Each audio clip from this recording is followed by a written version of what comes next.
Gente, o programa Fica a Dica hoje recebe o Dr. Carlos Baltzer, cirurgião plástico. Muito obrigado por receber a gente, por receber o programa Fica a Dica, pra gente poder bater esse papo gostoso. Obrigado a você pelo convite, fico lisonjeado. Obrigado. Que bom. Bom, o que eu queria saber, assim, de primeiro momento, como surgiu esse seu interesse quando você prestou o vestibular, foi para a faculdade, e se interessar pela cirurgia plástica? Foi algo que aconteceu? Conta pra gente como foi isso. Isso foi bem engraçado, porque no terceiro ano da faculdade eu já percebi que eu gostaria de fazer cirurgia. Eu tinha uma certa facilidade em dar ponta, essas coisas. Na residência, antes de você fazer plástica, você tem que ser obrigado a fazer 2 anos de cirurgia geral. Então até o último mês eu ia fazer urologia. Já tinha até comprado os livros, os professores já estavam esperando fazer urologia. Foi quando o meu último estágio foi plástica. Entendi. Aí o último mês que eu passei na plástica eu falei, acho que eu vou ter que fazer isso pro resto da vida. E também um sócio meu que já faleceu, ele foi um cara que me incentivou bastante. Acabou virando meu sócio depois, ele era meu residente, que na residência é como o exército, né? R1, R2, R3, ele era superior a mim. Ele falou, Carlos, você não vai fazer urologia não. Eu falei, não, por quê? Ele falou, não, você tem uma mão mais delicada, você se preocupa com os detalhes. E só o cirurgião plástico faz isso. Eu falei, não, vou fazer urologia. Mas tanto que começando esse mês exatamente a trabalhar tudo isso que eu acabei entrando na plástica e não saí mais. E não saiu mais. Porque assim, a gente estava batendo um papo antes, né? Um cirurgião, ele tem a preocupação, lógico, da saúde do paciente, mas um cirurgião plástico, além da saúde, tem a parte estética, né? Que as pessoas vêm muitas vezes com um sonho ou alguma visão e você tem que conseguir ir de encontro ao que ele está esperando, né? Então é um pouco mais abrangente o cirurgião plástico. Tem uma pesquisa que foi feita em Harvard e perguntaram para as mulheres assim, qual a parte do corpo que mais incomodava, né? E aí descobrindo que eram as mamas das mulheres, né? Que a gente fala que a mulher tem 2 mamas e um seio, seio em grego quer dizer espaço. E eventualmente o posicionamento da mama que incomodava as mulheres. De tal forma que não porque elas fossem ficar nuas, mas assim, isso mexia muito com a autoestima dela. Então, desde então, pesquisas têm sido feitas que você mexe exatamente com como a pessoa se vê no espelho. Então, tem pessoas, muitas vezes, você fala, Carlos, o que é saúde, né? É o bem-estar físico, psíquico e social.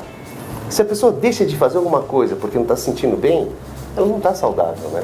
Então, quantas pessoas às vezes eu escuto falando, Carlos, eu não vou para a praia há 20 anos porque eu não consigo, eu tenho vergonha no meu corpo. Ou não vou para uma academia porque eu tenho vergonha no meu corpo. Então, eu falo, é muito interessante que essa sociabilização, deixar a paciente à vontade de poder ir e vir em qualquer lugar, pode ser uma coisa simples, mas a plástica tem que trabalhar nisso. Tem que trabalhar nisso. De uma forma natural, né? Que é que a gente estava conversando um pouquinho antes. E assim, qual é a sua dica para uma pessoa que se incomoda com alguma parte do corpo, né? E tem essa vontade de fazer a cirurgia? Porque às vezes o que ela pensa para ela não vai ficar bom. Porque às vezes ela vê numa atriz, vê em alguém da TV e não aquilo exatamente vai ficar bem para ela. Qual que é a sua dica para quem quer fazer uma cirurgia ou se incomoda com alguma coisa no corpo? 3 coisas são as bases da plástica. Então ela se mantém em 3 bases muito sólidas. Uma, naturalidade, harmonia e simetria. Enquanto você se basear nessas 3 indicações, a tua vontade tem que estar permeando esses 3 lados, entendeu? É óbvio que procurar um profissional gabaritado é muito importante. Então, no Brasil, existe a Sociedade Brasileira de Cirurgia Plástica, em que o profissional, para fazer parte dessa sociedade, faz 2 anos de cirurgia geral, 3 anos de cirurgia plástica no serviço reconhecido, presta uma prova com outros cirurgiões plásticos e ele vira membro associado. A partir de então, ele está apto a fazer exatamente isso, uma avaliação correta, exatamente isso. Eu tive oportunidade nessa vida de conhecer o professor Pitangui, que Deus o tenha, né? Mas ele dizia uma coisa interessante, ele falou, Carlos, nos primeiros 10 anos da sua vida como médico, você vai aprender a indicar uma cirurgia. Nos outros 10 anos, que eu já me encontro, né, infelizmente, ou felizmente, a gente aprende a contraindicar. Eu não entendi isso há 20 anos atrás, quando ele falava isso, mas a verdade é bem simples. Contraindicar uma cirurgia, você tem que ter parâmetros para explicar para o paciente que aquilo não vai dar certo. Você precisa de muita experiência. Você fala, esse nariz não pertence a você, essa mama vai prejudicar a tua coluna no futuro.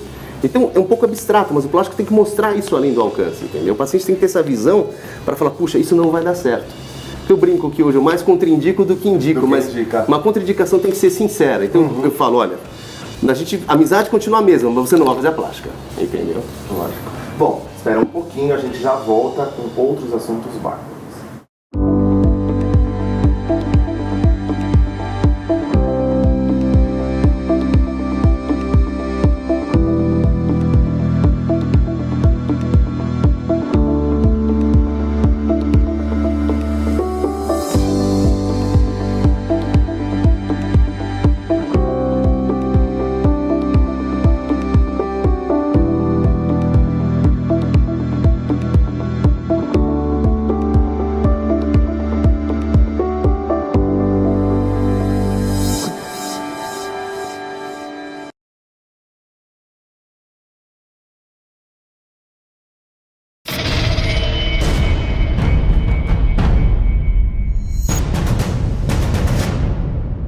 juniorcruz.com.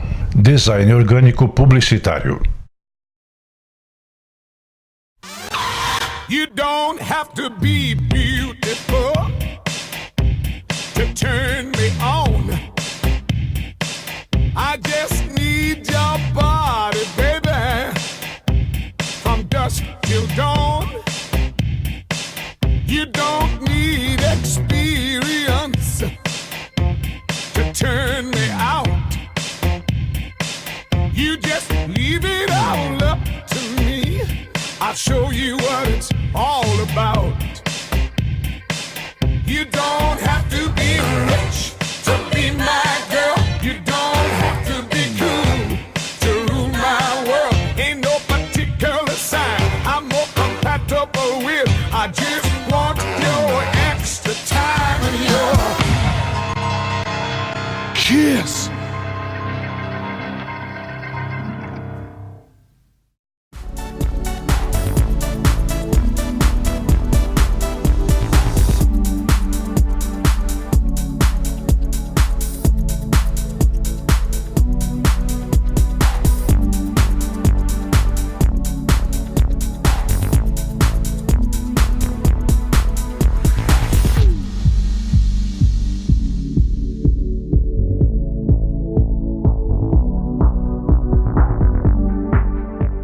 Bom, voltando ao bate-papo muito gostoso com o Dr. Carlos, o que eu queria saber agora, qual é o procedimento cirúrgico plástico que as mulheres mais procuram neste momento, que está mais em alta ou que elas têm mais desejo? Prótese de silicone. Prótese de silicone. Na sequência, estatisticamente, essa última estatística de 2015-2016, a lipoaspiração está grudada. Diz assim, em número absoluto, a lipoaspiração até ganharia, eu digo, porque Carlos, vou fazer o nariz, mas faz uma lipinho, vou fazer uma prótese, faz uma lipinho. Já que vai fazer? Já que vai fazer, o famoso Jacques, né, francês, né? Já que eu estou aqui, já faz uma lipinho. Então, se for contar mesmo, a lipo em associação ela ganha, mas a prótese como cirurgia única... Como procura, né? Tanto que, a lipo ela vem aliada. Justo. O que eu vejo muito também é que a idade, a faixa média de pacientes que procuram isso está descendo. Então, por exemplo, Carlos, eu indico a partir de 17, 18 anos para uma paciente para colocar uma prótese de mamas. Mas já vi pacientes aqui que o pai falou, estou dando de presente de 15 anos para minha filha. Então, aquilo que eu te falei, a gente estava conversando sobre contraindicação. Eu falei, querida, você é muito jovem ainda, seu corpo ainda está em desenvolvimento, né? Apesar das mulheres também, você começa a perceber que elas começam a menstruar mais cedo, parece que os desejos começam mais cedo. Mas eu tenho que segurar ao máximo até pelo menos 18 anos, porque explicando que uma prótese de silicone pode causar estria, tudo isso, né? Então a mulher vê o corpo já de uma forma diferente, entendeu? Porque o corpo dela ainda está em formação, né? Com 15, com 16 anos, né? Mas saber explicar isso é com muita delicadeza.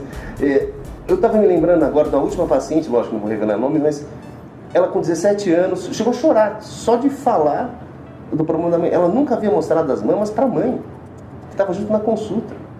Então, a própria comunicação mãe e filha, por conta da vergonha que a filha tinha das mamas, estava interrompida. Então, assim, eu fui usado como mediador para que a mãe visse a filha se mostrasse, para que eventualmente pudesse marcar uma cirurgia para poder chegar no momento onde a filha. Que é muito interessante. Além dos procedimentos cirúrgicos, hoje a gente tem muitos procedimentos estéticos, de troques, vários procedimentos que as pessoas estão fazendo. Qual é o mais procurado? Tem uma novidade agora aqui no mercado. Botox é exatamente isso, para meus pacientes que é fácil entender. Todas aquelas rugas faciais de mímica, Você bloqueia elas, então diminui as rugas e ficam toques. As rugas que são estáticas, ruga estática a gente está parado e tem aquela ruguinha parada. Isso você tem que preencher. Aí você usa o ácido hialurônico, que é uma substância que nosso organismo produz. Só que você utiliza isso sintetizado, entendeu? A novidade exatamente isso foi que fizeram uma codificação facial do rosto do ser humano. Por exemplo, você tem uma codificação, eu tenho outra, exatamente isso. Essa codificação faz com que você seja único. Uma vez que eu sei essa codificação, para sempre você pode preencher ficando natural. É uma coisa muito bacana. Então você fala, Carlos, tá ligada à idade? Não, tá ligada à tua codificação da pessoa. Você deve ter amigos ou amigas que, puxa, já tem uma olheira desde que nasceu. Então muitas vezes você pode fazer uma codificação para ela, preencher isso de uma forma tão delicada e tira aquele estigma da pessoa, entendeu? E não tá ligado à idade. Cada pessoa. Correto, obrigado. Que é o que eu acho muito importante, é isso realmente, respeitar cada um e sem mudar, né? Sem ser outra pessoa. Correto. Né? Bom, o papo está muito bom, só que assim, ó, sabe o que vai acontecer? São 2 programas com o Dr. Carlos. A semana que vem nós vamos falar sobre o universo masculino, né? Nas plásticas e em todos esses procedimentos cirúrgicos e estéticos, tá? Então, ó, fiquem com a gente que a semana que vem tem mais.